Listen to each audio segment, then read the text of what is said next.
Pronto, é isso aí. Estamos oficialmente ao vivo na nossa primeira live.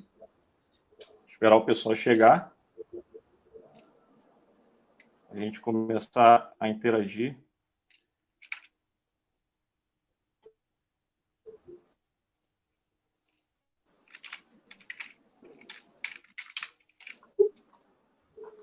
Tem gente chegando.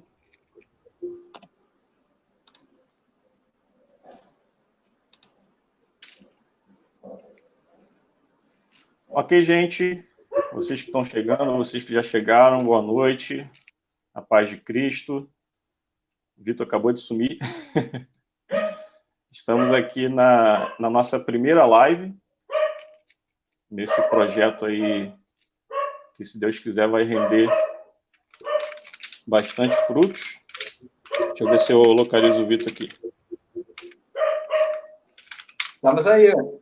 Opa, voltou. Então, nós estamos dando início hoje a esse projeto, Quintal Teológico, né? Por que quintal? Quintal porque eu me recordei da minha infância, né? Lá na casa da minha mãe, e nós tínhamos um quintal lá de chão batido, onde geralmente os amigos iam todos para lá e a gente ficava batendo um papo ali, horas e horas a fio, e começava às vezes de manhã e só terminava à noite, né? Então, o quintal acho que é uma coisa que falta hoje nessa quarentena para a gente, né? Tá todo mundo aí reunido num quintal, reunido numa conversa bem informal, bem tranquila, embora a respeito de temas tão importantes, né? Então, o Quintal Teológico traz essa ideia de uma conversa entre amigos, mas com temas relevantes, tanto em relação à teologia quanto à vida cristã. Bom, tem uma galera chegando aí. O Wendel Tavares já está com a gente, a Miriam, né? Não seria de outra forma, né? Já está com a gente também. Pedro Paulo está com a gente, a Juliana, o Wagner também, lá de Corte 8, está com a gente. Aliás, lá de Laureano, né? Também está com a gente. Bom, gente, é isso. Então, vamos começar a nossa conversa aqui, uma conversa bem objetiva.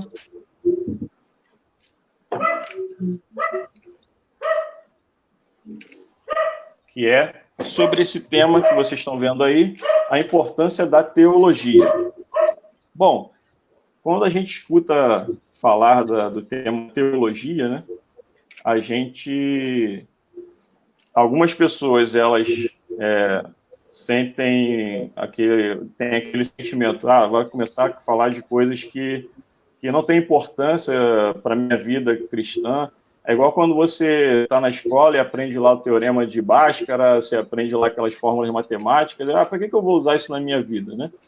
E muitos cristãos, infelizmente, têm essa mentalidade em relação à teologia. Para que serve a teologia na minha vida espiritual, na minha vida com Deus, na minha vida cotidiana? Então, o tema vem daí, dessa importância de se discutir, de se trazer à tona para nós, né, principalmente nós leigos, a respeito desse tema que é a teologia. E para isso nós temos aqui o nosso irmão Vitor Oliveira, né? Ele é aspirante lá na igreja de Cabo Frio e diretor regional de EBD aqui da primeira região. Então ele está com a gente aí para nos ajudar a conduzir esse bate-papo, onde nós iremos entrevistar o pastor Alexandre Mendes, pastor lá na Igreja Metodista Wesleyana de Alagoa, Minas Gerais, né? É importante frisar, Alagoa, Minas Gerais. Minas Gerais. É isso aí. E ele vai se apresentar agora, depois o Vitor também quer uma saudação e a gente entra no nosso tema, tá bom? Tá joia. Boa noite a todos. Vou estar com vocês aí, meus amigos Vitor e Max, amigos de um bom tempo.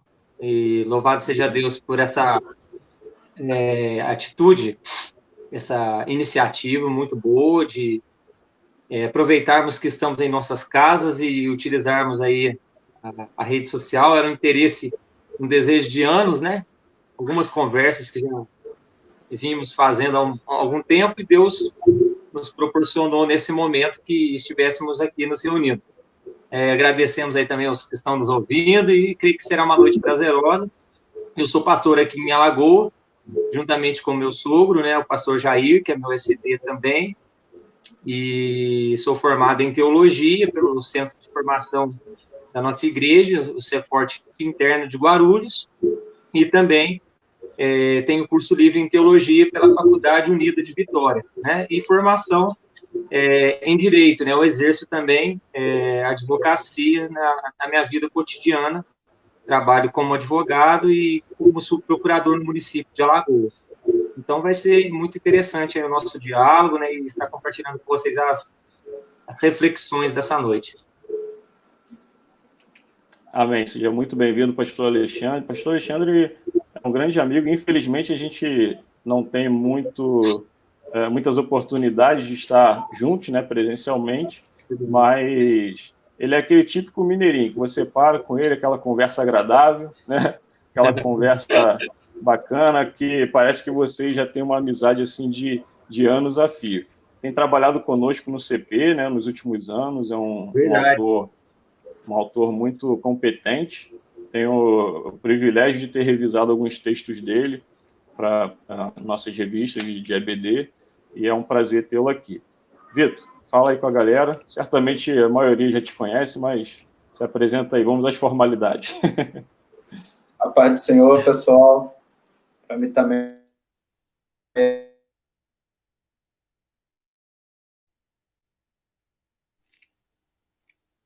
Vitor, acho que travou teu microfone aí, teu vídeo aí. prazer estar aqui com amigos do peito. Foi?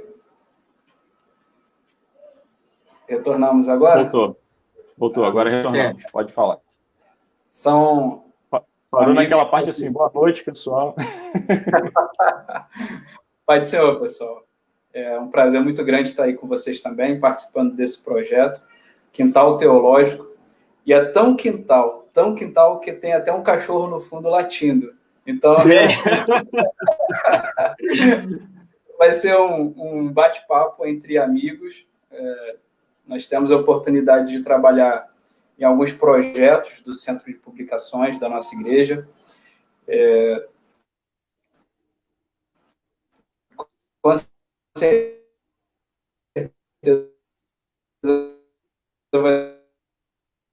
Vitor, teu áudio está travando bastante. Dá uma olhada aí. Aguardar um pouquinho para retomar a conexão.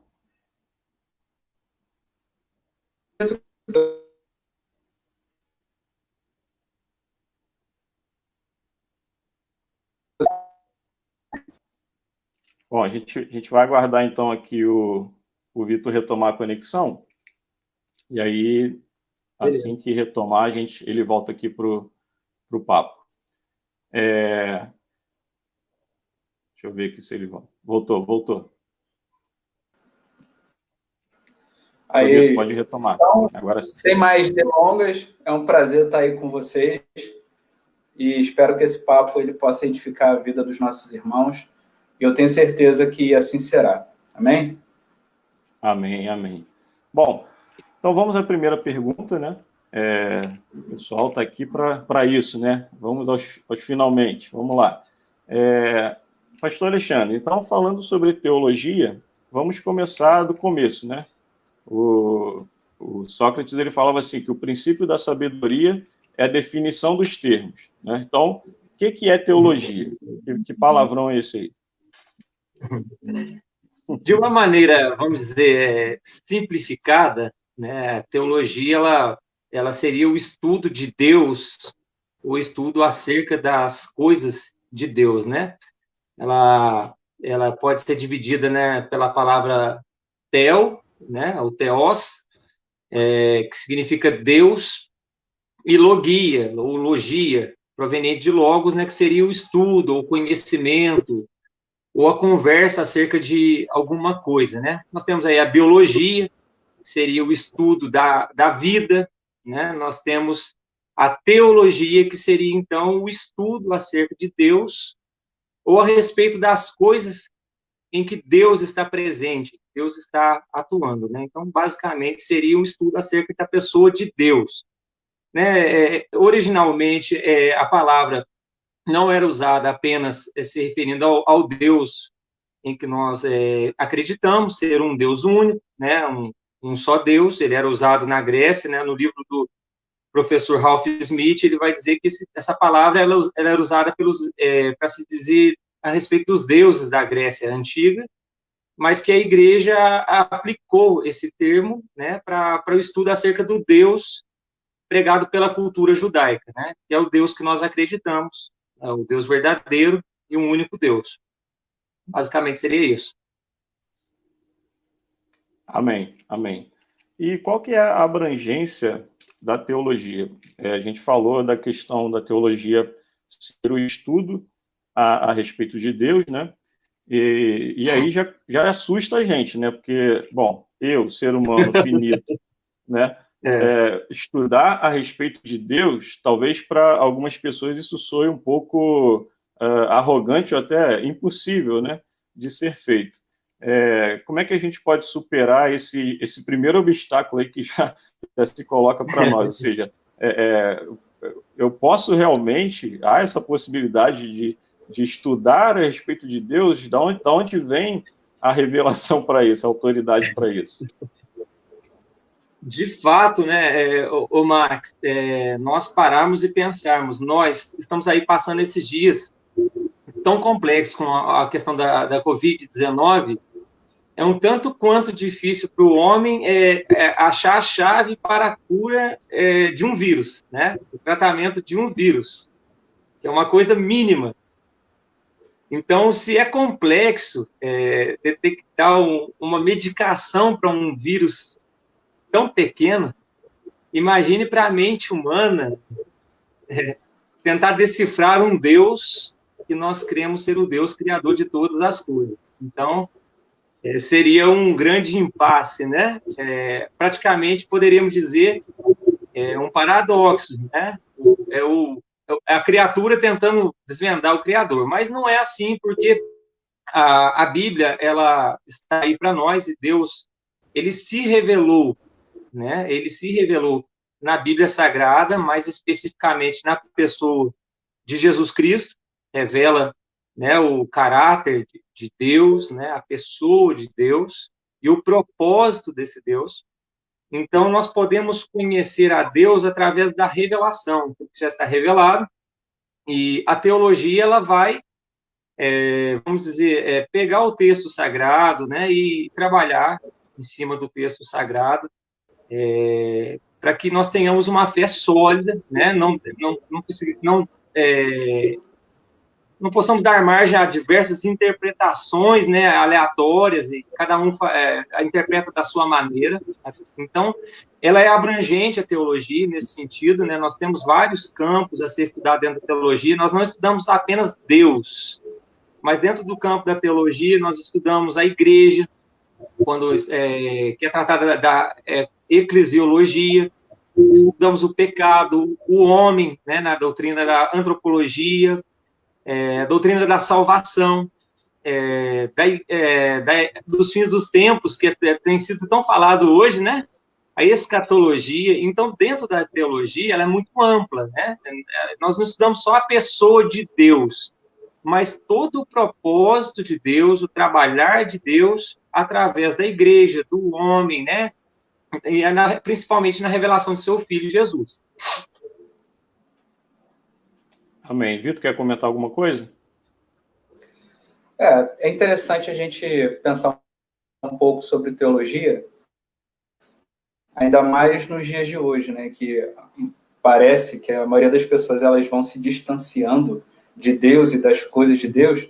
Então, trazer a importância da teologia hoje, acho que é algo fundamental até mesmo para a nossa geração, porque nós precisamos nos aproximar ainda mais das coisas de Deus e ter uma conversa sadia sobre aquilo que a teologia propõe. Então, acho que é uma coisa bem interessante o que vai se desenrolar ainda hoje. Uhum. Então, nós vemos, então, aí, através desse comentário, que a teologia, ela é o estudo de Deus, mas é o estudo também do que Deus faz, né? Então, é interessante, porque você tem duas dimensões aí, né? Aquilo que a gente chama de transcendência, ou seja, o Deus que está acima de todos, né? E se revela ao homem, ou seja, ele, apesar de estar acima de todos, ele é imanente, ou seja, ele é um Deus pessoal, ele se relaciona não só com os seres humanos, mas com toda a sua criação. Então, pelo que o pastor Alexandre falou, ficou bem claro que a teologia não é simplesmente saber a respeito do ser de Deus, que já seria uma coisa, uma montanha fenomenal para ser escalada, né?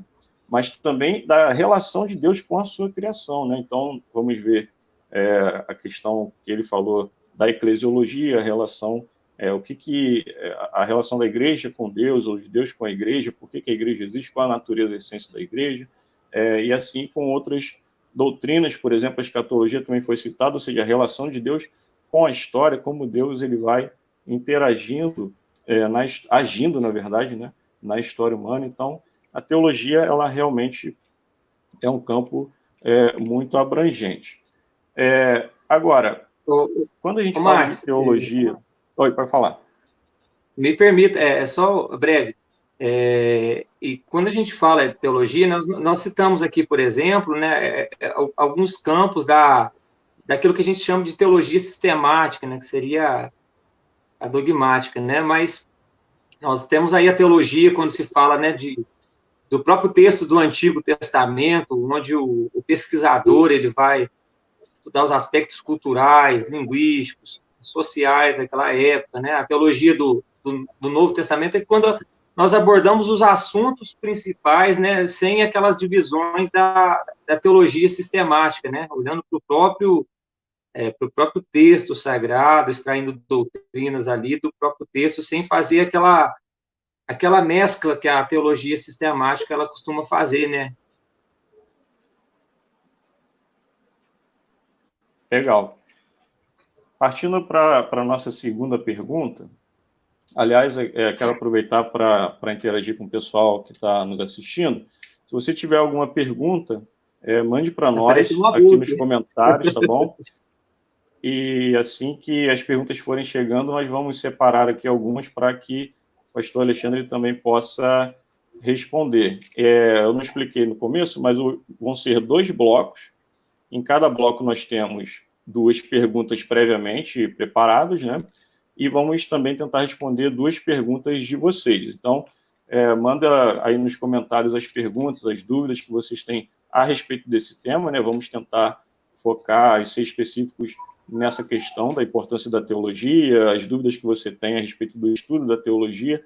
Nosso objetivo hoje é aproximar você da teologia e ajudar você que quer iniciar essa jornada aí, essa aventura, vamos dizer assim, de conhecer mais a Deus. Afinal de contas, o nosso próprio Senhor disse que esta é a vida eterna, né? Conhecer a Deus e a seu Filho, Jesus Cristo. Então, mande aí a sua pergunta nos seus comentários. Pastor Alexandre, uma outra questão que gira em torno desse assunto é: teologia é coisa de pastor? Ou é coisa de acadêmico? Ou é coisa de erudito? Ou seja, é coisa de cabeção? Então, eis a pergunta, uma pergunta muito boa. Eu creio que há 2 pontos, primeiro, que eu tenho que tratar aí para resolver essa questão. Primeiro, ela é uma coisa de pastor, sim, né? A teologia é uma coisa para pastor, não apenas para acadêmicos. Então, espera-se que todo pastor e todo homem de Deus, pessoa engajada na obra e na liderança, ela esteja comprometida com o saber teológico, ela ame a teologia, né?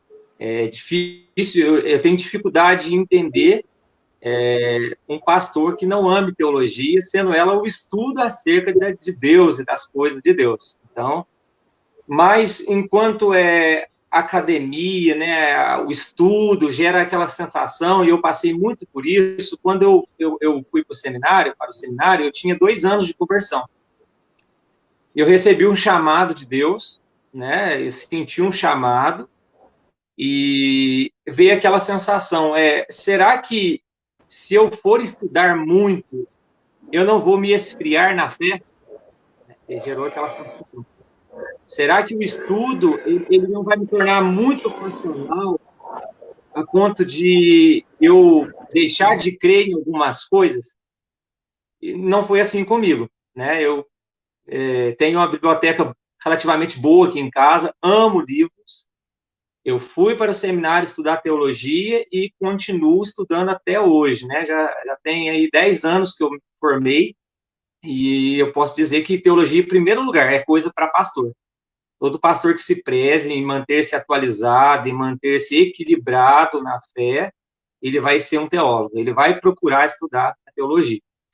Em segundo lugar, a teologia não é coisa só para pastor, a teologia é coisa para a igreja, para todos. Eu quero aqui dizer que eu não creio na ruptura e na barreira entre clero e leigos, né? Eu creio no sacerdócio universal de todos os crentes, né? Mencionado em 1 Pedro 2,9, onde Pedro diz que todos somos sacerdotes, reforçado na Reforma Protestante, em que todos são sacerdotes, ou seja, todo cristão nascido de novo e habitado pelo Espírito Santo, ele tem um compromisso, ele é um ministro de Deus, ele é um sacerdote. Claro, nós temos aí os dons e ministérios, né? Não vou entrar nesse assunto que nós temos os dons e ministérios, né? O ministério pastoral é diferente, mas todo cristão, enquanto pessoa de Deus, cidadão do reino, ele tem um compromisso com a sociedade, ele tem um compromisso com Deus. E para exercer esse chamado sacerdotal, ele precisa conhecer acerca do Deus que ele prega e que ele vive. É claro, a primeira coisa para esse cristão, né, antes dele envolver-se no estudo da teologia, né, é importante que ele conheça a Bíblia, né, e conhecer o texto sagrado, é muito importante, né? Estudar teologia é importante ele conhecer o texto bíblico, mas teologia não é só para pastor, nós temos que desmistificar isso. Teologia ela é acessível a todos, né? E ela pode se tornar uma ferramenta de uso dentro da igreja, né? Para construir uma fé equilibrada, uma fé bem dosada, né? Que fuja de todos os extremismos, né? Nesses dias, o Max, Vitor, eu não sei vocês, eu tenho recebido muitos áudios, né? De palavras assim que, né, profecias apocalípticas, né, muitas coisas que chegam até nós e que nós percebemos que falta base teológica, falta conhecimento bíblico e teológico por parte de pessoas, né, que às vezes de boa fé passam uma mensagem para frente, mas aquela mensagem ela não tem conteúdo bíblico e teológico, né? Então é importante sim a teologia fazer parte da vida de todo cristão. Vitor, o que você tem a dizer sobre isso? Como eu havia dito anteriormente, né, de uns tempos para cá, a gente tem visto um distanciamento das teologia. Isso meio que pastores e o leigo, ele acabou não encontrando seu espaço no estudo da teologia. A gente pode falar que existe teologia boa e teologia ruim. E o que mais tem sido propagado hoje é teologia ruim, teologia sem base teórica, uma teologia feita na calçada, sem muito conhecimento bíblico mais profundo. Então, eu acho que o que a gente poderia propor, até mesmo como discussão, é como tornar a teologia importante e essa teologia ser boa para quem está estudando e boa para quem vai ouvir essa pessoa que está falando sobre teologia.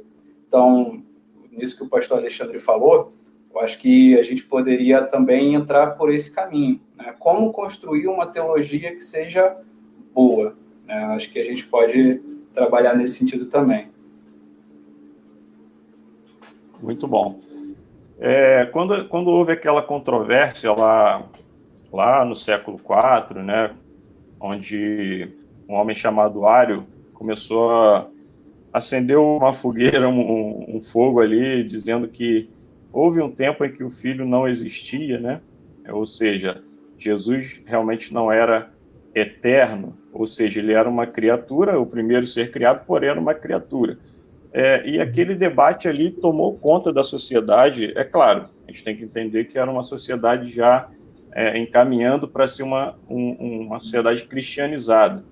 Mas tem um historiador, ele registra que quando alguém ia na padaria comprar o pão, a pessoa dava o troco, né, e falava assim, o filho existiu desde os tempos eternos. Aí quando ia lá comprar outra coisa, ia na praça, todo mundo estava falando daquele assunto, ou seja, a teologia fazia parte do cotidiano das pessoas. E aí quando a gente chega na Idade Média, né, depois aquela questão da teologia escolástica, aí você vai ver esse distanciamento cada vez maior da teologia com a vida cotidiana, né? Aí você tem questões, porque você começa a inserir tanto conceitos em um linguajar filosófico na teologia, que isso acaba afastando essa disciplina do gosto comum, digamos assim, das pessoas. Então você tem lá os teólogos disputando sobre quantos anjos caberiam na cabeça de uma agulha, né? Coisas desse tipo, coisas que não interessam simplesmente às pessoas, aos leigos, às pessoas comuns, né? E essa semana eu estava ouvindo uma live sobre educação e o entrevistado falou uma frase interessante que ele não sabia de quem eu também não achei, mas a frase era a seguinte: cabe a nós fazer, ou melhor, cabe a nós fazer o importante se tornar interessante. Então, será que o nosso defeito não está aí, né? Nós não temos conseguido achar esse equilíbrio entre trazer algo que é tão importante como a teologia, os temas teológicos, a respeito de Deus e de todas as outras coisas, e dar isso ao público de uma maneira não simplória, mas de uma maneira em que as pessoas consigam ter acesso, acessível, ter acesso a essa teologia?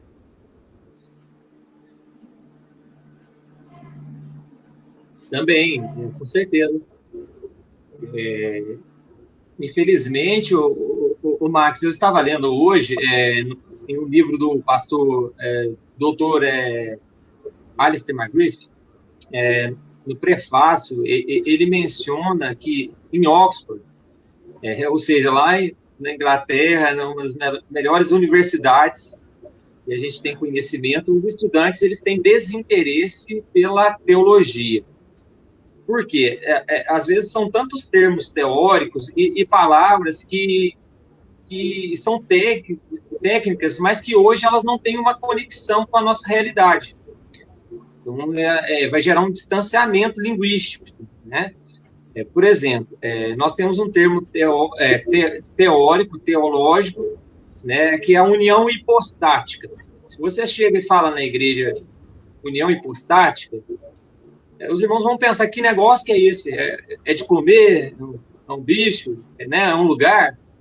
Mas, tá falando em mistério. Então, assim, não creio que é baixar o nível, mas quando você vai ensinar uma criança, você tem que ir ao nível dela e gradativamente fazer com que ela vá subir no nível. Então, eu percebo que muitas vezes corremos o risco de já começar num nível muito avançado, ao falar sobre teologia, e gerar um desinteresse, né? Então, você quer falar o assunto, por exemplo, união hipostática, nós temos que começar na questão, né, das naturezas de Cristo, né? Explicar a natureza humana, a natureza divina, e depois chegar assim na chamada união hipostática, né? Então, eu creio que a meio de nós trabalharmos principalmente a linguagem, né?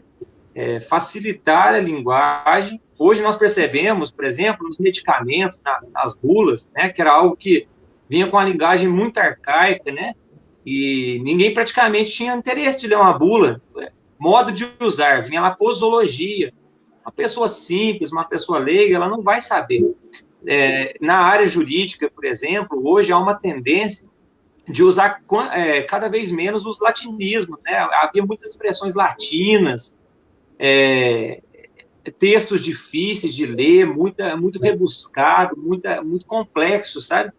Então, nem o juiz não estava tendo paciência para ler praticamente. Hoje a linguagem ela é cada vez mais fluente, uma linguagem mais acessível, mais prática, não simplista. Uma coisa é ser simplista e ser superficial, porque nós vivemos uma sociedade hoje da superficialidade. Pouca pesquisa, tudo é muito rápido, né? As pessoas não leem um texto um pouco mais extenso, não têm paciência para ler um texto um pouco mais longo, né? Todas as mensagens hoje têm que ser curtas. Nós temos aí o Twitter tem limite de palavras, o status no WhatsApp tem limite de palavras, mas sem ser simplista, às vezes nós temos que facilitar. Inclusive eu faço muito isso às vezes na pregação, né? Eu vejo às vezes um teólogo, a gente sai do seminário, aprende lá grego e hebraico, e nós, quando aprendemos, ficamos maravilhados, né? Uma coisa de louco, aprender grego, aprender hebraico, e a gente já quer chegar no altar e mencionar o termo grego, o termo hebraico, mas para a igreja, para o pessoal que está lá, aquilo não fala com a realidade. Não é que não é interessante, mas não comunica com a realidade dele. Então, eu creio que nós devemos digerir um pouco a informação para passar a teologia de um modo mais degustável, né? De um modo mais saudável, gostoso, né? Para as pessoas receberem. Nós percebemos aí os medicamentos de hoje, né? Antigamente, quando eu era criança, a minha mãe me dava aquela emulsão de Scott, uns remédios ruins, né? Faziam bem, né? Hoje eles trabalharam nos remédios. Esses remédios estão no mercado hoje, mas com um sabor mais palatável, mais agradável, né? Eu creio que a teologia também tem que seguir um pouco esse caminho. Eu acho que, assim, tudo vai depender também de quem está falando e do domínio que ele tem sobre aquele assunto.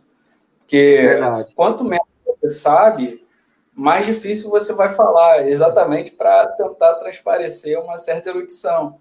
Agora, quanto mais você entende sobre um assunto, domina, mais simples vai ser você conversar sobre aquilo. Então, como a gente vive uma sociedade, como o pastor Alexandre falou, muito simplista, onde você lê pouco, tenta fazer um panorama daquilo que você quer abordar e vamos que vamos, sem ter realmente um aprofundamento, as palavras difíceis elas vão suprindo, né, essa lacuna. Talvez se as pessoas elas investissem um pouco mais em estudar profundamente um determinado assunto, se tornar um mestre naquele tema, vai se perceber que a linguagem ela vai sendo melhorada, ela vai sendo facilitada. Então, mais fácil as pessoas vão poder compreender aquilo que se quer dizer. Então, acho que uma das dificuldades que a gente encontra hoje é exatamente isso. Pessoas que buscam falar sobre teologia, mas sem dominar aquele conteúdo. E aí, realmente fica muito difícil para quem está ouvindo.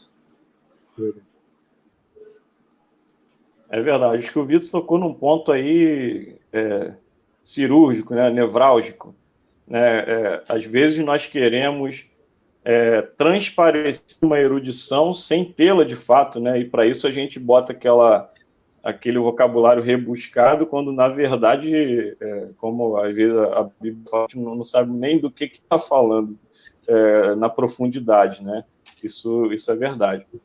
Só fazer uma menção aqui, vocês viram aí, pastor Aguinaldo Valadares, SD lá do distrito de Mantiqueira, diretor do Centro de Publicações. Obrigado aí pelo carinho, pastor Aguinaldo. Uma grande inspiração a todos nós, um privilégio tê-lo aí conosco. Sem dúvida.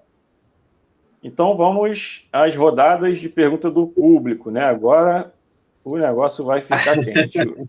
Aliás, o Wendel Tavares falou uma pergunta. Hein? Oi? Passa aos universitários, hein? Rapaz. O Wendel Tavares mandou uma pergunta aqui que eu acho que pega na canela, ó. Para que estudar Deus se ele já se revela entre nós? E agora? Rapaz, Vamos começar hein? com o pastor Alexandre.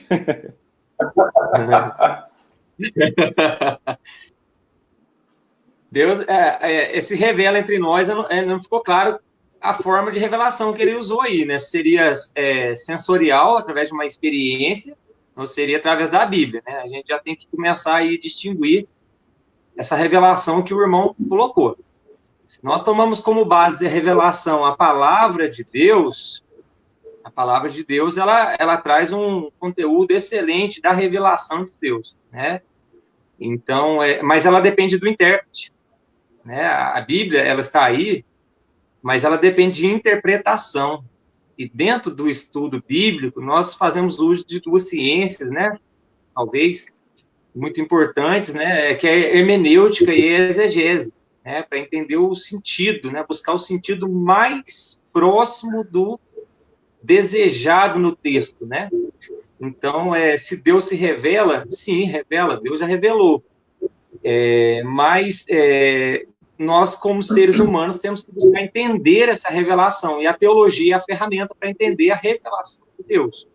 Agora, com relação à revelação, eu não entendi o termo da palavra revelação, se é no sentido de experiências do dia a dia. Dentro do quadrilátero wesleyano, por exemplo, o John Wesley, ele vai estabelecer a experiência como um dos critérios, né, para se conhecer a Deus e a vontade de Deus. Porém, ele submete sempre a experiência, né, a razão e a tradição ao critério das Escrituras. Então, a revelação maior para nós está nas Escrituras, sobretudo na pessoa de Jesus Cristo. Eu acredito Amém. que tudo depende de como nós vamos definir, né, até mesmo a teologia. Se eu definir como estudo de Deus, realmente vai ficar difícil, porque quem é que pode sondar a mente de Deus, senão o próprio Espírito de Deus? Agora, nós estudamos a revelação de Deus, né, seja através das Escrituras, seja através de uma experiência pessoal, seja através daquilo que nós conhecemos acerca de Jesus Cristo. Então, nós estudamos a revelação de Deus aos homens. E por que nós devemos estudar? Porque é uma das maneiras com as quais eu vou conseguir compreender aquilo que Deus ele quer para as nossas vidas. Então, se eu simplesmente ignorar o fato de que Deus ele quer se relacionar conosco e que para que essa relação ela seja íntima, verdadeira, essa seja uma conexão real, eu preciso, ao máximo, me esforçar para compreendê-lo. Né? Como que você entra numa relação sem o desejo de compreender a outra pessoa? Isso só vai ser possível através do estudo da teologia. Então, acho que a pergunta dele vai mais ou menos nesse sentido, né? Como se estudar Deus fosse uma coisa e se relacionar com ele fosse outra, completamente diferente. E eu não vejo dessa forma, até porque para que eu possa me relacionar com Deus, eu preciso entendê-lo de alguma maneira, e nós vamos entendê-lo através da sua revelação a nós. Uhum. É verdade. E eu acho que o próprio fato de que Deus se revelou está aí um grande motivo porque nós devemos estudar essa revelação, né? Eu posso utilizar essa mesma lógica, por exemplo, para a ciência. Porque qual a razão de se fazer ciência? Porque Deus nos deu uma criação passível de ser investigada cientificamente, né? Da mesma forma, eu vou considerar a revelação aqui, Wendel, como a revelação da Escritura, né? Nós chamamos de revelação especial, tá? E aí, a forma própria como Deus se revelou a nós, através da Escritura, já nos convida a ler a Escritura, a estudá-la, e aí quando a gente faz isso, várias barreiras se levantam, a barreira do tempo, a barreira da língua, a barreira da cultura, né? E nós precisamos transpor tudo isso, e para transpor tudo isso, nós precisamos nos dedicar, de fato, ao estudo da palavra de Deus, sob, né, a tutela de grandes mestres, né? Nem sempre teremos professores diante de nós, mas às vezes os livros, o Mortimer Adler fala, né, que os livros são professores mortos, não no sentido de que o autor talvez já tinha morrido, mas porque ele não está ali presente, mas está te ensinando algo. Então, acho que o próprio fato de Deus ter se revelado como ele se revelou, né, é que é um convite a nós, é um chamado a nós para conhecê-lo através dessa revelação. Eu costumo dizer que é como se fosse uma montanha, né, ao longe no horizonte. Estudar teologia, para mim, é isso. Então, quando você está longe, você não consegue ver detalhes, e a montanha parece pequena para você, lá ao longe no horizonte. Mas quanto mais você se aproxima da montanha, e aí uma analogia aqui com o estudo sério da teologia, você vai perceber que maior ela vai ficando e mais detalhes você vai percebendo da montanha. E quando você chega ao pé da montanha, você já pode vislumbrar detalhes incríveis que você não percebia antes, e aquela montanha vai parecer imensa e você ínfimo. Então, eu gosto de usar essa ilustração porque a teologia é justamente assim. Quanto mais você conhece a Deus, como o Vitor falou, a gente não vai chegar ao conhecimento perfeito de Deus. Seria impossível. Seria não, é impossível. Mas quanto mais você se aproxima de Deus, mais detalhes sobre o que você sabe, logo isso afeta o seu relacionamento com Ele e maior ele fica para você. Você vê o quão pequeno você é em comparação a esse Deus. Tá? Então, Wendel, brigadão aí pela sua pergunta. Deixa eu ver aqui uma outra pergunta. O Vinícius Carvalho, ele pergunta o seguinte: o que é mais importante, o chamado ou o estudo da teologia? Aí botou labaredas de fogo aí. Vinícius é um conhecido nosso, era lá da igreja do Pilar, né? Grande amigo. E ele pergunta: o que é mais importante, o chamado ou o estudo da teologia? Pode responder? Ô Vinícius, eu poderia, para responder essa pergunta, eu perguntaria a um pássaro: o que é mais importante, a asa da direita ou a asa da esquerda? As duas, sem uma, ele não vai voar. Então, com relação ao chamado, ele é incompleto sem o conhecimento teológico. Aí depende do chamado, né? Que tipo de chamado, né? Amplo, né? Eu entendo que um chamado seria pastoral para um ministério, mas os dois são tão importantes, se conjugam, né? As duas coisas, elas casam. O chamado, para ele ser um chamado bíblico, né? Um chamado consistente, duradouro, ele precisa de respaldo teológico, ele precisa de bases, né? Jesus vai dizer: aquele que ouve as minhas palavras e as pratica, né? E ele é comparado ao que construiu na rocha, né? Então, nós temos, sim, que priorizar o chamado, a questão da experiência, né? A questão dessa vocação vinda de Deus, porém, Deus não nos isenta de estudarmos, né? De buscarmos nos aperfeiçoar academicamente, né? Eu acho que as coisas se completam.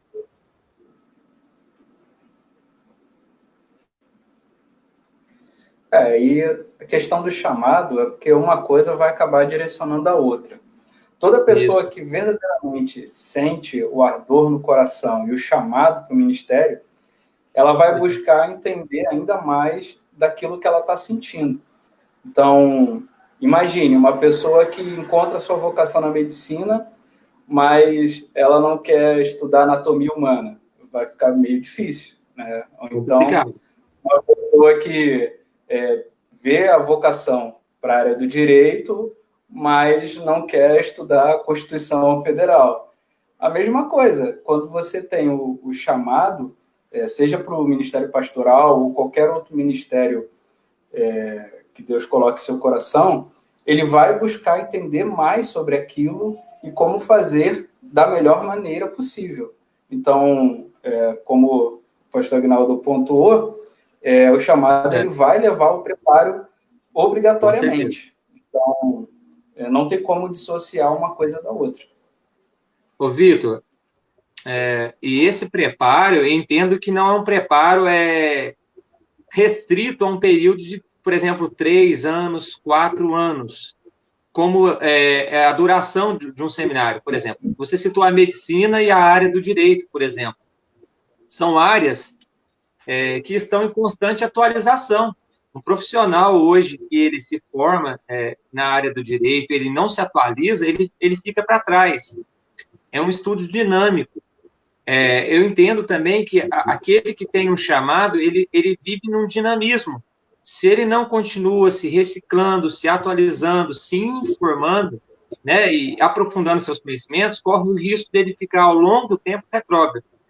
Alguém perguntou a Billy Graham qual foi o sucesso de Jesus e qual era a causa do insucesso de muitas pessoas que têm um chamado.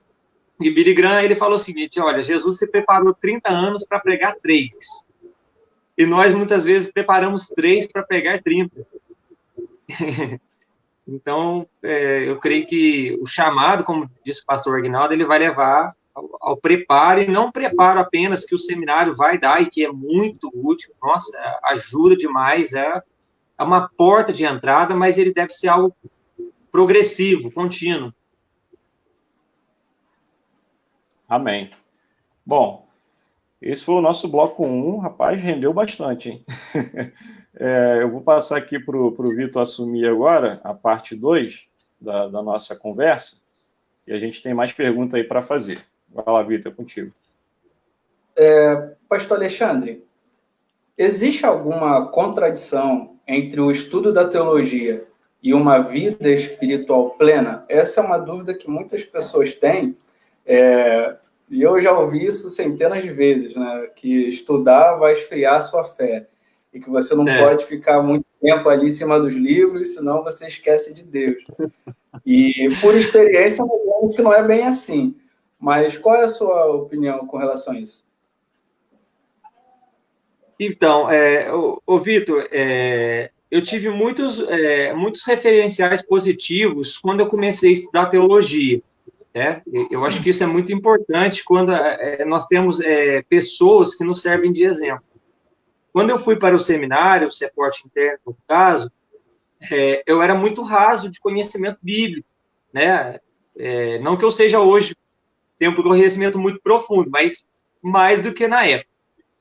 O que acontece? Eu fiquei com muito medo de esfriar minha fé, de me tornar muito racional, de me tornar muito questionador, e achando que o fato de questionar poderia ser um impedimento a uma vida espiritual ativa, né? Uma fé viva. Porém, há um livro do John Stott que eu acho que serve para a gente embasar aqui o que a gente está comentando, que o título dele é Crer é também pensar. E eu acho que isso é muito importante. Quando Paulo diz aos Romanos 12, ele fala que nós devemos prestar a Deus um culto racional. Hoje, há uma tendência a nossa sociedade ela preza muito pela emoção. Né? O emocionalismo, ele é muito enfatizado.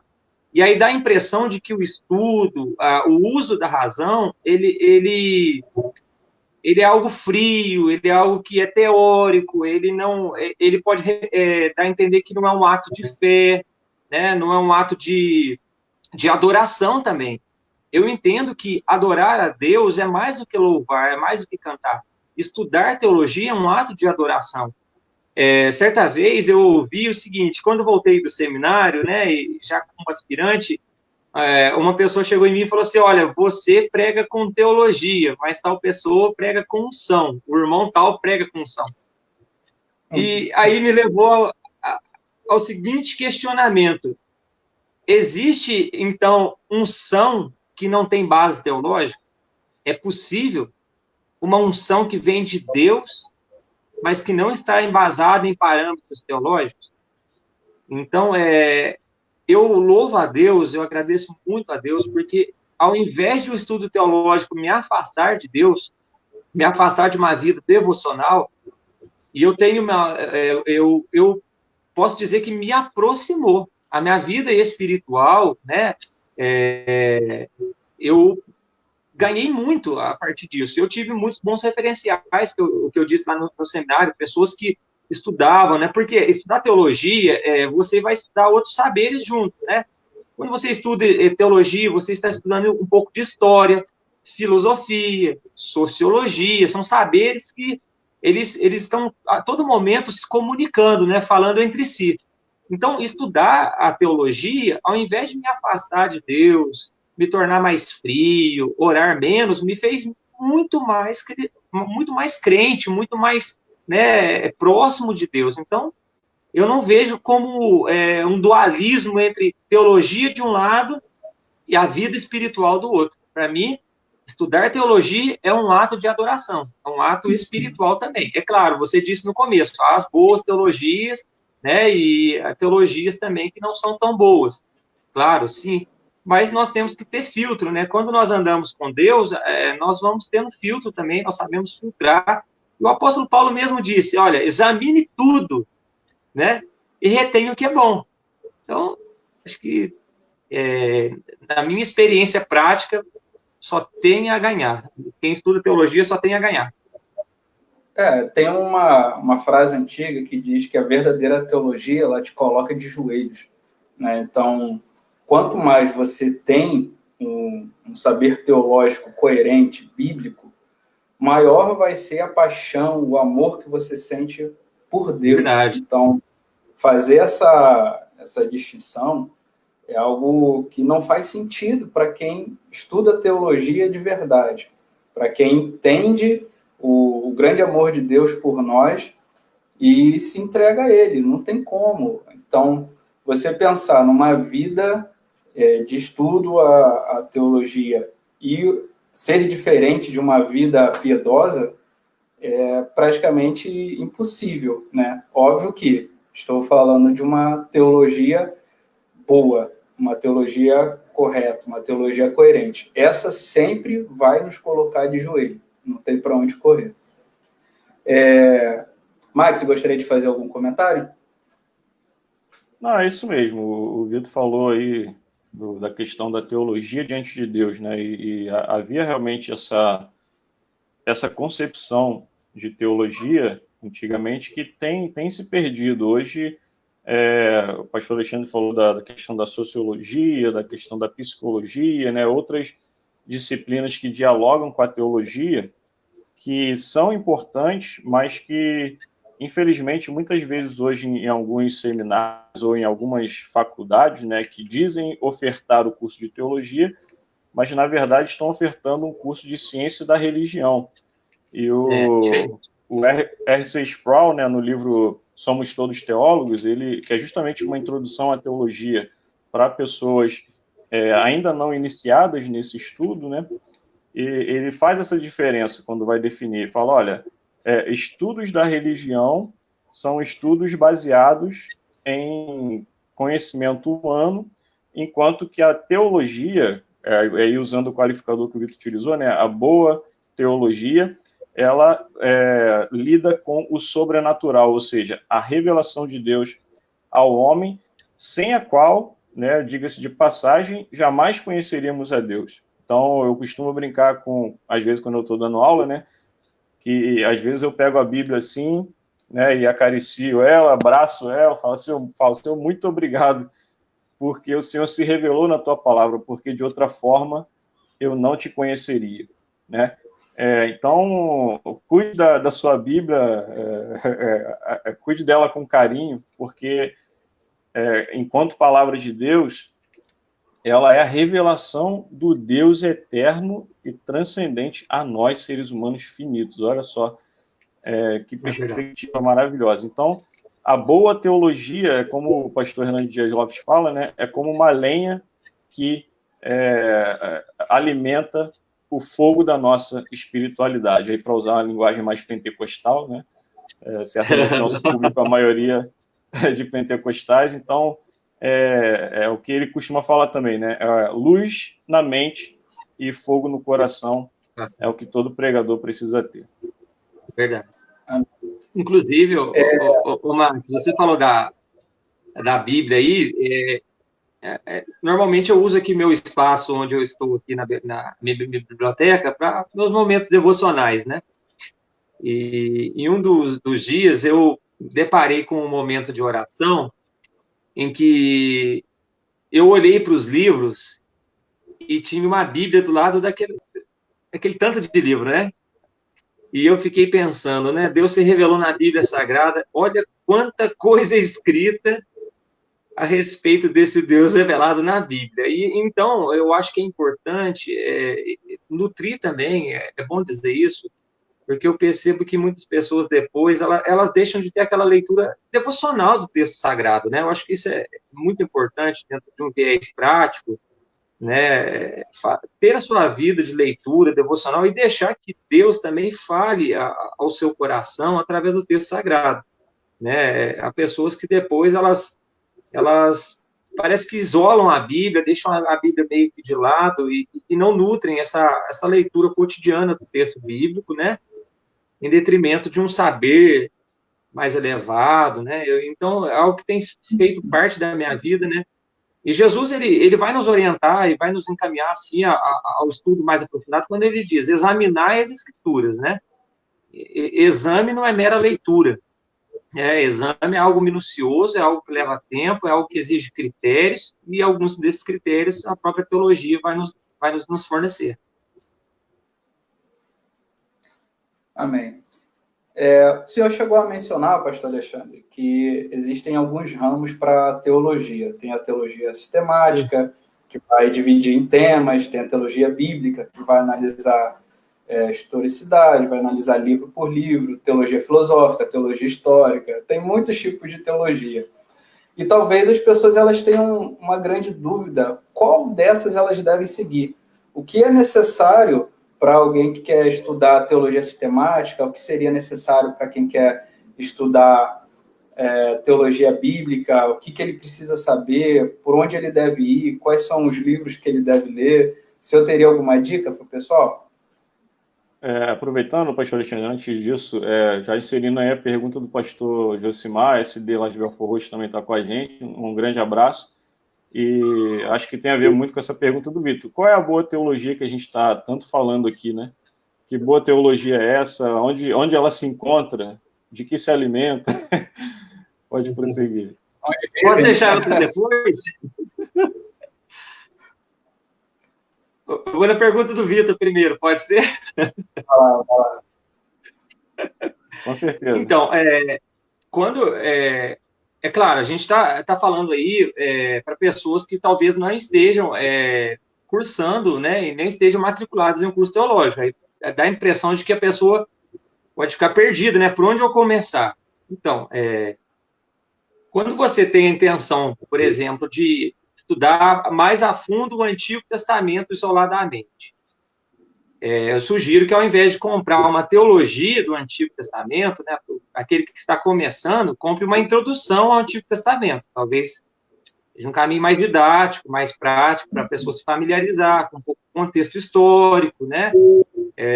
Algumas palavras próprias do Antigo Testamento, expressões, né? Data, geografia, entender o contexto amplo, né? E de igual forma para o Novo Testamento. Eu creio que o passo inicial seriam as introduções. Eu não conheço alguma introdução à teologia. Não sei se vocês podem me dizer, Vitor ou Max. Introdução à teologia do Novo ou introdução à teologia do Antigo. Normalmente já conheço direto teologia do Antigo e teologia do Novo. Vocês, com relação à teologia bíblica, né? Vocês têm algo aí nesse sentido? Tem o livro do D.A. Carson, Introdução à Teologia do Novo Testamento. Introdução à Teologia. Tem Introdução Bíblica, do Norman Geisler também, pode ser interessante. Tem um livro da bibliologia, né? Tem um livro do Werner Schmidt, se eu não me engano, da editora Sinodal, que é a Introdução ao Antigo Testamento. Só que essa introdução é um pouco mais difícil do que eu gostaria para o estudo inicial. É bem mais complexo. Ele vai trabalhar uma visão um pouco diferente, né, da que a gente costuma utilizar. Existem alguns livros bons de introdução para quem quer estudar teologia bíblica. Eu usei esse aqui, o Laser. Sim, tem o Laser. O pessoal usa muito. Se eu não me engano, é uma das referências das nossas revistas de ABD. Então, existem bons materiais, bons livros, que são introduções. Também tem os panoramas bíblicos, que podem ser importantes, né? Tem o próprio material do Centro de Publicações, que é uma grande introdução bíblica. São livros muito bons, é o Por Dentro da Bíblia, coletânea. Então, para quem deseja ingressar em teologia bíblica, a gente tem boas opções, né? Teologia sistemática também tem coisas legais. Isso. Com relação à teologia sistemática, para quem quer estudar algumas doutrinas específicas, é bom que o leitor, eu aconselho, ele já tenha um bom trânsito com o texto bíblico, né? Porque a teologia sistemática, ela subentende que o leitor ele tem um bom conhecimento bíblico, né? Mas temos livros muito bons. Eu gosto muito daquele do Alistair McGrath, né? Ele é uma introdução à teologia de uma perspectiva sistemática, histórica e filosófica, né? Ele é bem denso, mas é bem introdutório, uma linguagem boa, simples, mas nós temos outros livros bons aí, como o Max quer falar? Aproveitando que você falou do McGrath, tem um livro dele que esse realmente é para iniciantes, até no nome ele fala, amadores. Teologia para Teologia Amadores. para É uma amadores. abordagem... Eu tenho aqui, exatamente. Ele é fininho, baratinho, muito bom. Ele trata dos temas de uma maneira... Oi? Fala, Vitor. Acho que todo mundo conhece esse livro. Então, esse realmente eu indicaria para quem está começando agora, para se acostumar com realmente os temas da teologia, né? Porque ele não chega falando, vamos estudar agora cristologia. Não, ele usa uma imagem, né? A cruz de Cristo. Ele começa ali a falar da pessoa de Cristo de uma maneira bem, bem simples mesmo, né? Apesar de ser um erudito de primeira categoria, né? A gente chama ele de canivete suíço da teologia, né? Escreve sobre diversas áreas, mas esse livro Teologia para Amadores é uma indicação muito boa mesmo. Eu não consegui localizá-lo aqui, mas é excelente o livro dele, né? E então, outro livro que eu sugiro, que eu gosto bastante, eu vou pegar ele aqui, 1 minuto. Enquanto ele vai lá buscar, tem um livro do Roger Olson, que é a teologia, que ele escreve com Stanley Grenz, que é um livrinho fininho também, da editora Esse aqui é muito bom. É muito bacana. É dos dois, Vitor, só que esse aqui é um pouco mais denso. Teologia do século XX, né? Stanley Grenz e Roger Olson também é um livro muito bom, que vai trabalhar essa questão da transcendência e da imanência, né? Como esse Deus tão longe, né? Às vezes, algumas teologias abordam um lado tão próximo desse Deus, né? Tão imanente, tão presente aqui. Muito bom esse livro aqui, super aconselhável. E eu acho que uma das coisas importantes que eu acho, nós temos muita teologia de países europeus e principalmente dos Estados Unidos, né? Também. Eu acho que às vezes nós temos um pouco de dificuldade, o Vitor e Max, porque às vezes nós temos algumas perguntas para a nossa sociedade que aquele tipo de teologia, ela não responde, né? Nós temos aí também as teologias de caráter mais prático, né? Pastoral, né? Que são importantes também e que trabalham dentro do nosso contexto, né? Nós vemos que durante a ditadura militar, a teologia da libertação, por exemplo, ela deixou um pouco o uso das teologias norte-americanas, europeias, para responder aos problemas da sociedade da América Latina, né, que não enfrenta o problema de ateísmo, como lá na Europa, de secularismo. Pelo contrário, aqui na América do Sul as pessoas acreditam em Deus, claro, em um Deus que nem sempre é o Deus bíblico, mas tem uma pré-concepção de que Deus já existe, né, de que Jesus ele morreu na cruz, né, elas creem, né? Então, as perguntas da nossa sociedade, elas são um pouco diferentes das perguntas que, às vezes, um livro teológico destinado a um público europeu, ela tenciona responder. Por exemplo, a nossa sociedade, ela vai perguntar onde Deus está em meio à pobreza, algo que na Europa não é algo que faz parte daquela sociedade de forma tão ampla como a nossa. Né? Então, eu acho que a teologia, e nós, como estudantes, né, temos que tentar fazer essa ponte também de conexão com a realidade da nossa sociedade. Né? Vocês estão aí no Rio de Janeiro, a minha cidade é pequena, não tem violência, não tem violência, é muito segura, muito bem protegida, mas nós sabemos, né, que nós temos que abordar o nosso público, né, trazer uma teologia também contextual, né, eu acho que isso é muito importante, contextualizar, para que nós não venhamos a usar uma linguagem, por exemplo, do século XVIII, XIX, que teve a sua importância para aquela época, para que nós tenhamos a capacidade de fazer a ponte para os nossos dias. Eu acho que isso é muito importante, né? Essa transposição cultural, linguística, né? Para que nós não venhamos tentar responder algo que o nosso público também não está, assim, questionando, né? É verdade. É aquilo que a gente falou no começo, né?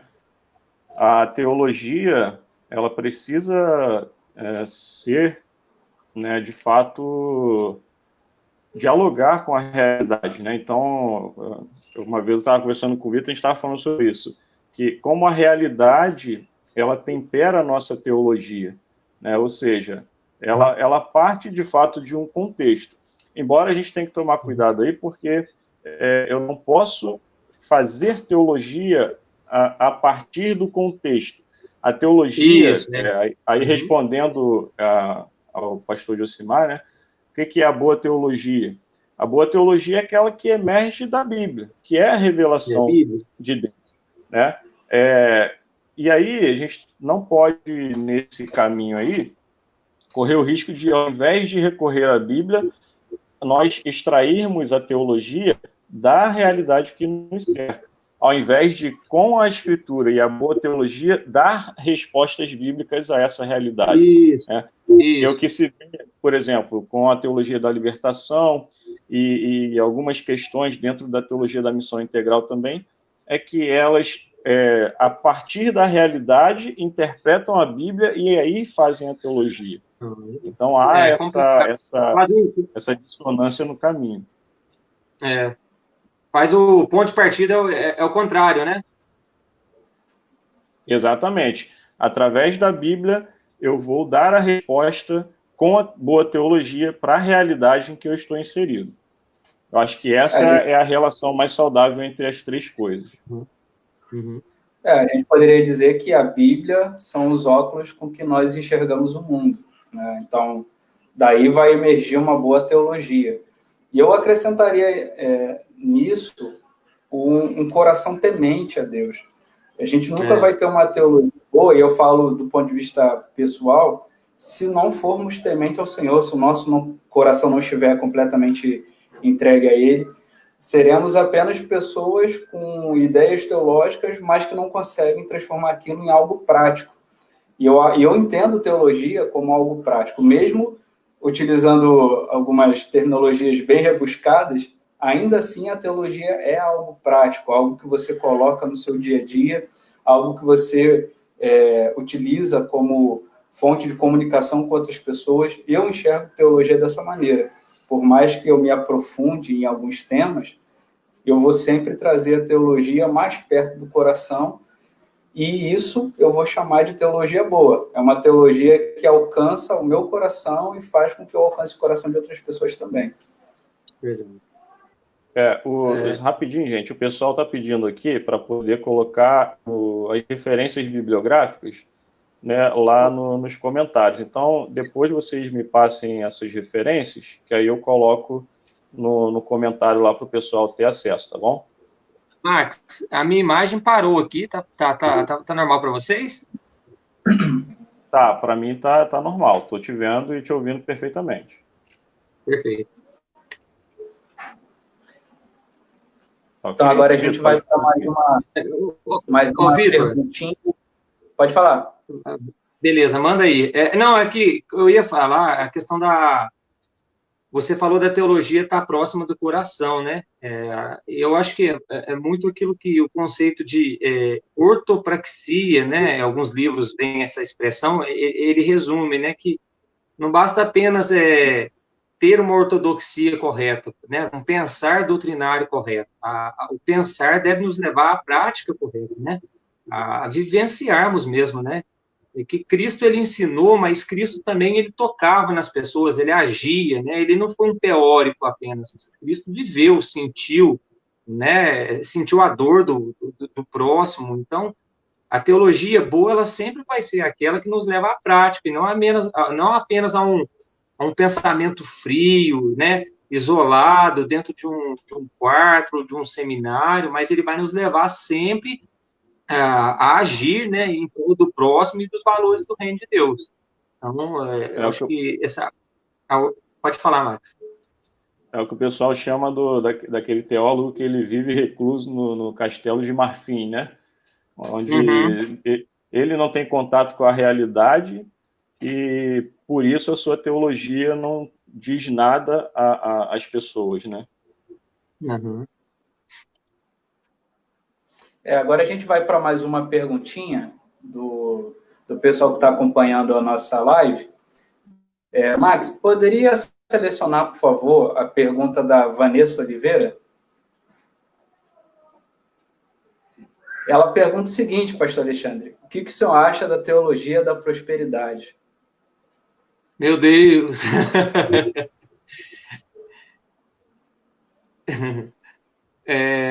Primeiro, que ela não é bíblica, né? Ela não tem embasamento bíblico. Né? É uma teologia resultadista, imediatista, pragmática e que não coaduna com o ensino bíblico.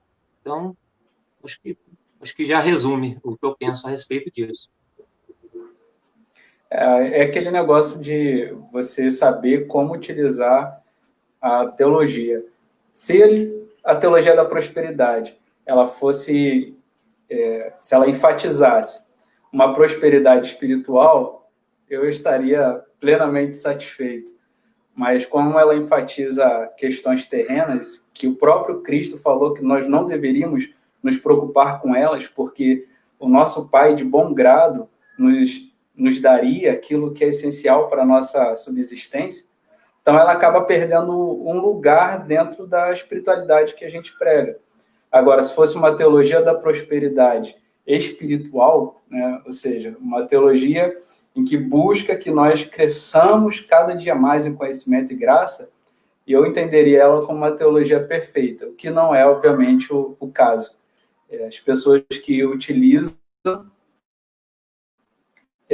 essas ideias de prosperidade material, terrena, elas, infelizmente, acabam buscando apenas as coisas desse mundo, quando o Senhor nos convidou a entesourar no céu, onde nem a traça, nem o ladrão podem fazer qualquer coisa.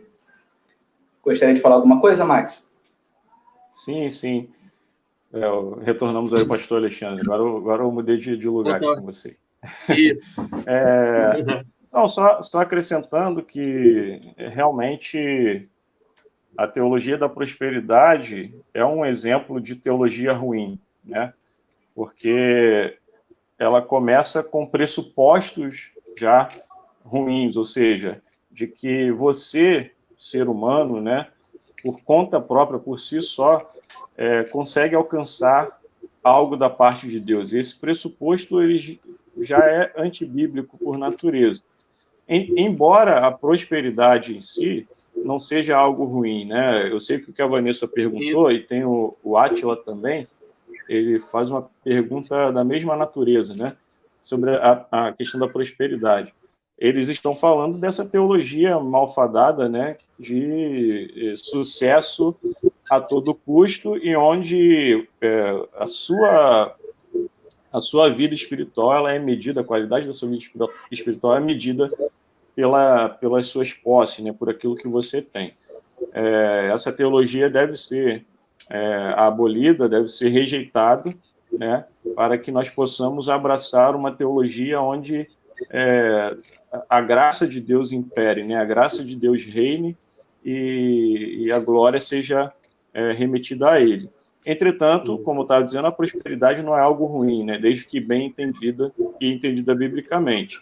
Eu lembrei aqui agora da terceira epístola de João, onde João fala para Gaio, olha, amado, acima de tudo, faço votos por tua prosperidade e saúde, assim como é próspera a tua alma. Ou seja, o apóstolo João não vê problema nenhum em conciliar a prosperidade material, física e espiritual, né? Mas se você continuar lendo essa carta, e a carta em menos de 2 minutos você termina de ler a carta, então eu aconselho você a ler aí depois da nossa live, você vai ver que o que Gaio fazia com essa prosperidade? Ele abençoava os missionários que João enviava para ele. Então, era alguém que não tinha o seu coração nas riquezas, mas o seu coração no reino de Deus, e certamente Deus se agradava muito em torná-lo próspero materialmente, porque sabia que aquilo redundaria em glória para Deus e crescimento do seu reino. Uhum. Amém. A gente tem mais uma perguntinha, vinda lá do pessoal que está assistindo a live no Facebook. Eu gostaria de fazer a pergunta do Reginaldo, Max. Tem como você colocar aí para mim, por favor? Ele diz o seguinte, ele pede, na verdade, que a gente pontue sobre as possíveis reflexões teológicas para esse contexto de pandemia. Nós temos visto muitas pessoas associarem a pandemia a sinais escatológicos, outras pessoas trabalham a ideia de julgamento divino. E qual seria a inclinação teológica do senhor com relação a esse contexto que nós estamos vivendo hoje?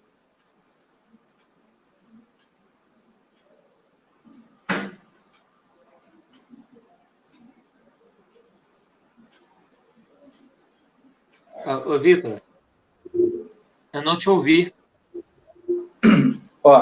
Tem a pergunta do Reginaldo, ele fala o seguinte, quais seriam as possíveis reflexões teológicas para esse contexto de hoje? Eu vou repetir o comentário que eu fiz anteriormente. Algumas pessoas associam esse contexto que a gente está vivendo a uma questão escatológica, né, de que Cristo ele está voltando e esses são os sinais da sua vinda. Outras pessoas já associam como um julgamento de Deus, né, a esse mundo. Qual seria a posição teológica do senhor com relação a esse contexto de pandemia que a gente está vivendo? Eu não entendo. Biblicamente falando, nós olharmos para o Evangelho, por exemplo, de Mateus, que eu acho que é um dos capítulos que mais trabalha no Novo Testamento a questão da escatologia, né? Principalmente dentro dos evangelhos, acho que é o capítulo mais escatológico. Eu entendo que não se trata de um ato punitivo de Deus, eu não compreendo como um ato de julgamento, mas entendo como um ato de cumprimento daquilo que está previsto nas Escrituras, né? Atribuir toda a ação e tudo que acontece aqui a Deus, dizendo que foi Deus que fez, eu acredito que não seria o correto, biblicamente falando. Não sou defensor daquela linha de pensamento de que Deus deu a corda no relógio e abandonou o mundo. Não, ao contrário. Deus ele está atuante, Deus ele está agindo, Deus ele é um Deus participativo. Não tenho a visão do teísmo aberto, de que Deus ele não sabia do que iria acontecer, de que Deus ele está em evolução, de que Deus ele está... algumas questões ele não consegue resolver, ele não é onipotente como a nossa teologia ela prega, mas entendo que é um cumprimento, sim, bíblico. Porém, Vitor, eu tenho um pouco de receio com aquelas postagens, aquele sentimento que tem tomado conta de muitos crentes com relação ao exagero nos fatos, como a volta de Jesus vai acontecer amanhã. Eu acho que o cristão ele tem que viver preparado todo dia para a volta de Jesus. com pandemia ou sem pandemia, eu acho que o cristão ele tem que estar em todo tempo com as suas vestes alvas e preparado para a volta de Jesus. Essa pandemia, se ela passar, nós teremos outros fatos na Terra, né, que vão ser prenúncios da volta de Jesus. E nós, como igreja, temos que estar preparados a todo momento. Então, eu entendo que se trata mais de um fato, vamos dizer assim, que cumpre as profecias, do que um ato de julgamento e de castigo de Deus. E como o senhor vê que a igreja ela deveria se comportar nesse período de pandemia? Qual seria a sua visão eclesiológica disso? Porque as igrejas elas precisaram, né, mudar muito. Quem não fazia transmissão ao vivo agora está fazendo. Quem não estava acostumado a falar na internet agora está tendo que falar. Então, do ponto de vista de uma teologia prática, pautada numa eclesiologia sadia, o que o senhor acha que pode mudar, né, da igreja antes e depois dessa pandemia? Então, há algum tempo eu venho frisando isso na igreja. Nós temos um apego, sim, com a questão do templo, né? Eu acho importante a reunião no templo, acho valorosa, ela tem muita importância, né? A ministração que é feita, o direcionamento pastoral que a gente recebe dentro do templo, a comunhão, né? A koinonia é extremamente importante para a vida da igreja. Mas eu tenho frisado muito o aspecto de ser igreja no dia a dia, ou seja, viver o evangelho além daquela 1h30 que você está ali dentro do templo. Então, eu creio que essa pandemia, ela está despertando em nós esse senso de que servir a Deus em casa, no trabalho, é uma extensão daquilo que nós fazemos na igreja. É tão importante quanto. Quando nós voltarmos ao normal, e eu creio que essa situação vai se normalizar, nós voltaremos a fazer os cultos nos templos. Mas, por exemplo, eu percebo que hoje, muitas igrejas que não transmitiam um culto, né, poderão usar desse meio como um meio de bênção, né, para abençoar. Eu vejo aqui, por exemplo, a minha mãe, ela tem problemas físicos, ela não vem ao templo. Então, eu tendo um culto transmitido, talvez ela consiga, né, ela tendo essa impossibilidade, ser ministrada pela palavra de Deus estando em casa, algo que anteriormente nós não fazíamos aqui na nossa cidade. Então, eu acho que essa pandemia, ela vai aprofundar o sentido de que ser igreja é mais do que uma instituição, né? A igreja ela é mais ampla, a igreja ela está participativa no dia a dia, o servir a Cristo precisa acontecer dentro das nossas casas e em todos os lugares que nós estivermos, e principalmente no sentido de divulgação daquilo que nós estamos crendo, né? Eu acho que durante muito tempo a igreja ela ficou muito restrita, muito fechada, né? Entre ela, né? E agora eu creio que é um meio de nós levarmos o que nós pensamos, o que nós temos como bíblico, né? Como correto também às outras pessoas. Acho que isso aí é uma coisa muito importante.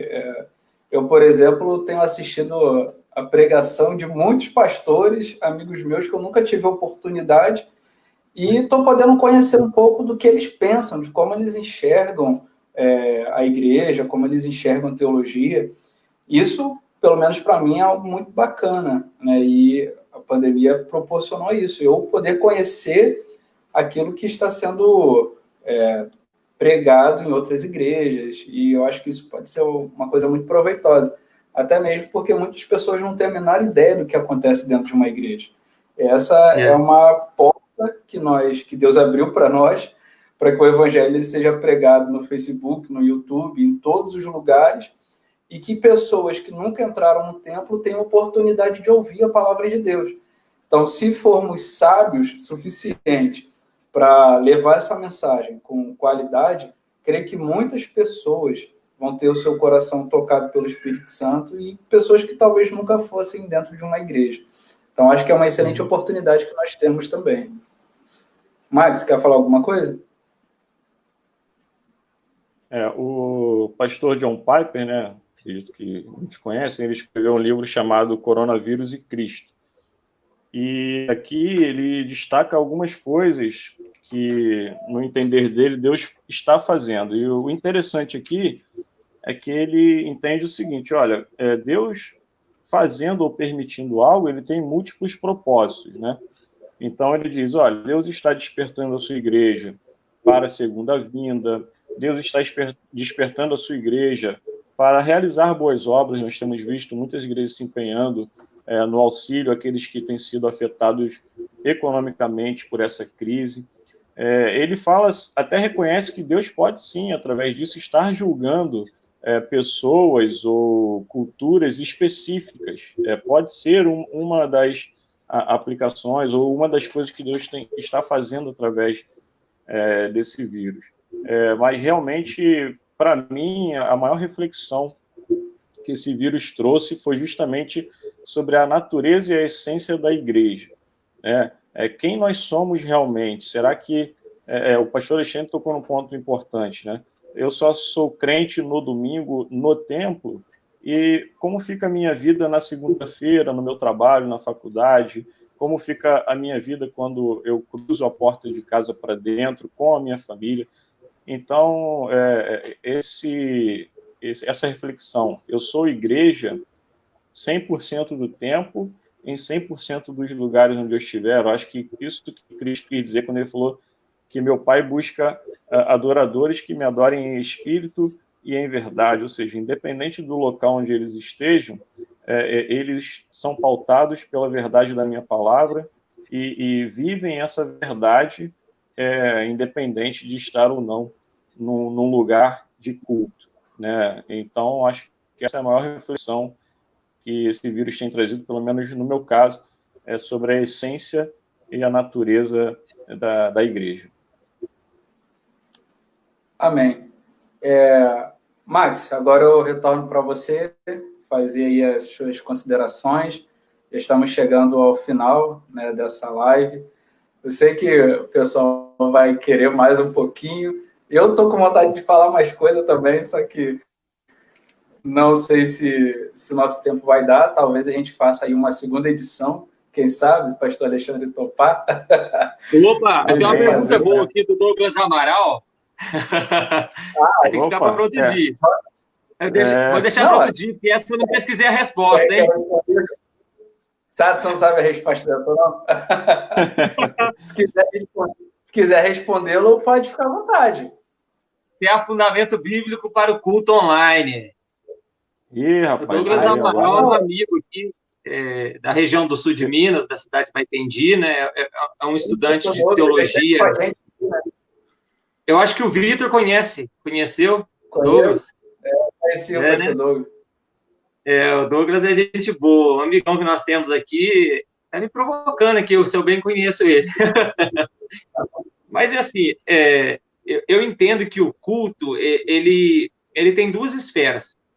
Ele tem a esfera pessoal, ele tem a esfera coletiva, né? Eu posso cultuar a Deus sozinho, individualmente, e eu posso cultuar a Deus coletivamente. Então, dentro dessa esfera, se há fundamento bíblico para o culto online, a minha perspectiva, partindo do meu pressuposto, sim, porque o culto ele vai depender exclusivamente do ato do adorador, de quem está cultuando, dependente de estar na igreja ou recebendo a transmissão via por meio online, né? Eu acho que depende muito da questão da posição do coração da pessoa. Ela pode estar na igreja e não está cultuando.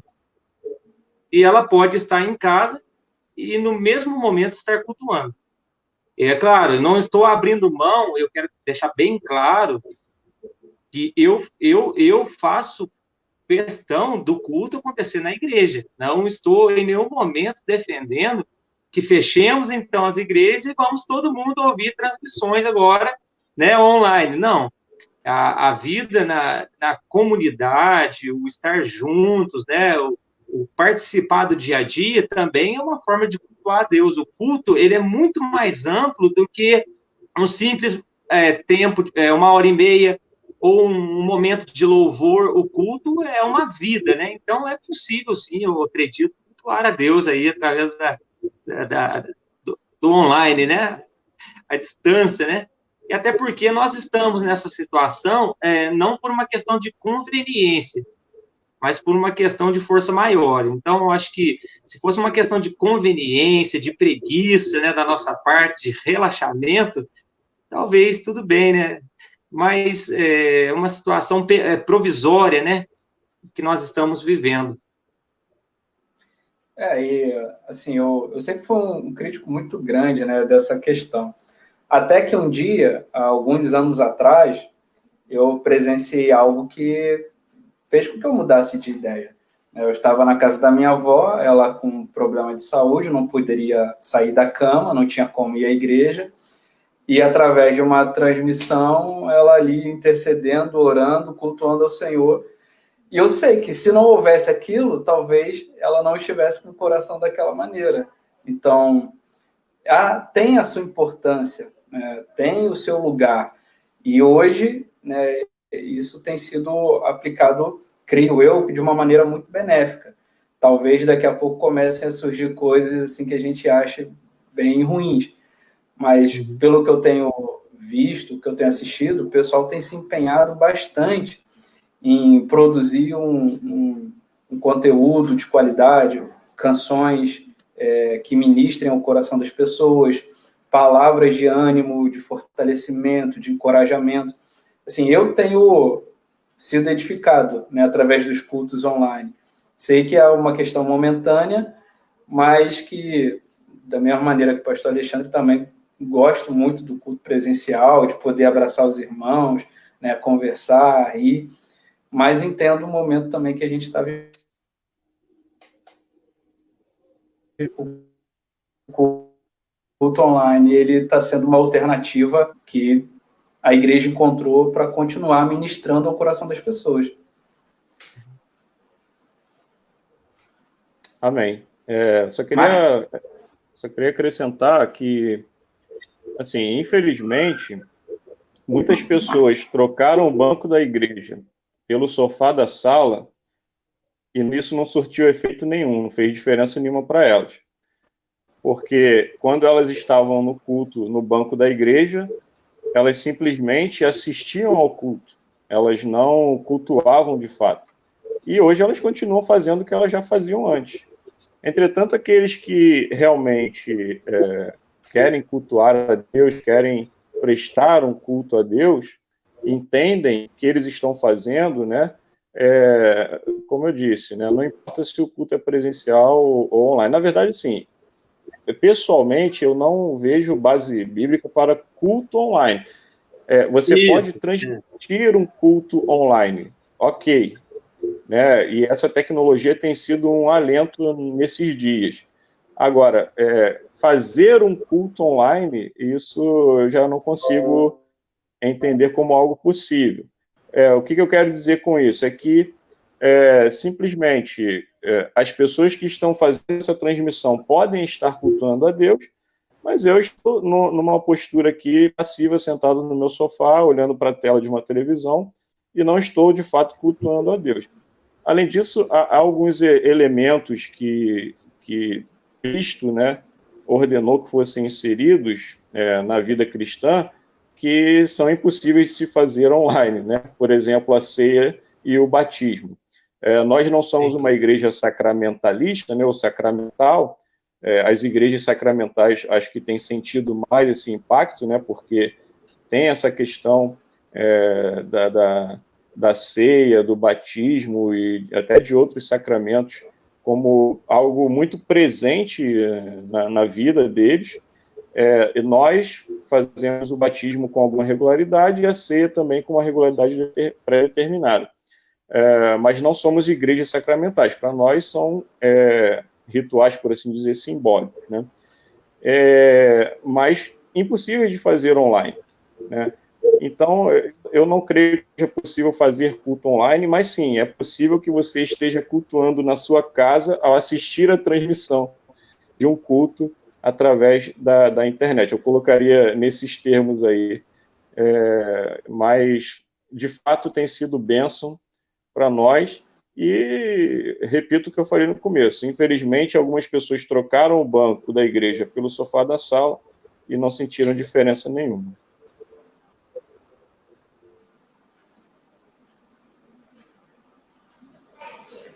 Ok. Então, olha, lembrar a de gente deixar vai... as referências depois, os livros. Isso, depois vocês podem mandar depois no WhatsApp aqui, e aí eu coloco lá nos comentários. Uhum. A live de novo. Eu não lembro quais foram os livros que eu falei, não. Mas daqui a pouco a gente coloca lá. Beleza? Beleza. Não, beleza. Então, posso encaminhar aqui para o final? Então, pode sim. bom, pessoal, quero agradecer aí primeiro o pastor Alexandre, que aceitou prontamente esse convite, né? Nós aqui, acho que nós três somos estreantes aí nessa modalidade, assim, sendo, por assim dizer, os responsáveis por fazer a live, né? Somos estreantes. Espero que não tenha ficado muito ruim para os irmãos aí.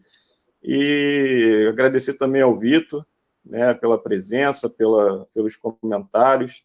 E espero que estejamos aí de volta aí nesse quintal teológico muito em breve. Aliás, semana que vem, já quero anunciar para vocês, né, na próxima quarta-feira, nesse mesmo horário, às 20 horas, vamos falar sobre um tema também muito importante, que é a relação entre cristianismo e ciência, entre fé e ciência. E o principal convidado aí vai ser o nosso irmão Vitor mesmo, que muita gente não sabe, mas ele tem um mestrado, já concluiu o doutorado, Vitor?